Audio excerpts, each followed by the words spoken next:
अगस्त के साफ आसमान के नीचे गांव के स्कूल में ध्वजारोहण समारोह आयोजित किया जाता है, जो स्वतंत्रता और आशा का प्रतीक है। अर्जुन, एक चमकदार आंखों वाला युवा लड़का, ध्यान से खड़ा है, स्वतंत्रता के वादे को अपनाने के लिए तैयार। प्रधानाचार्य की आवाज इतिहास के भार के साथ गूंजती है, क्योंकि वे सवाल पूछते हैं, स्वतंत्रता का वास्तविक अर्थ क्या है? अर्जुन युवा उत्साह के साथ जवाब देता है, आजादी का मतलब है अपनी इच्छा के अनुसार जीना, स्कूल ना आना, जो चाहे वो करना। स्कूल के मंच पर रामनाथ जी, एक वृद्ध स्वतंत्रता सेनानी, आगे बढ़ते हैं। एक सौम्य इशारे के साथ रामनाथ जी अर्जुन को पास आने के लिए कहते हैं। रामनाथ जी एक शाश्वत पाठ देते हैं, बेटा, आजादी का मतलब सिर्फ अपनी मर्जी से जीना नहीं है, बल्कि दूसरों की इच्छा का सम्मान करना भी है। उसकी आवाज ज्ञान से गूंजती है, अर्जुन को स्वतंत्रता के सच्चे सार को समझने के लिए प्रेरित करती है।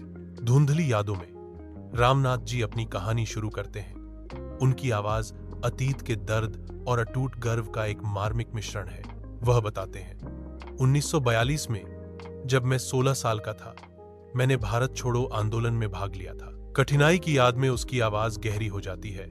अंग्रेजों ने हमें जेल में डाल दिया। वह आगे कहते हैं, हमें खाने के लिए सूखी रोटी का एक टुकड़ा मिलता था और हम पर कोड़े बरसते थे, लेकिन हम डरे नहीं थे, क्योंकि हम जानते थे कि हमारा दुख एक स्वतंत्र भारत की नींव रख रहा था। अर्जुन गांव से गुजरता है, उसकी आंखों में एक नया उद्देश्य और समझ झलकती है।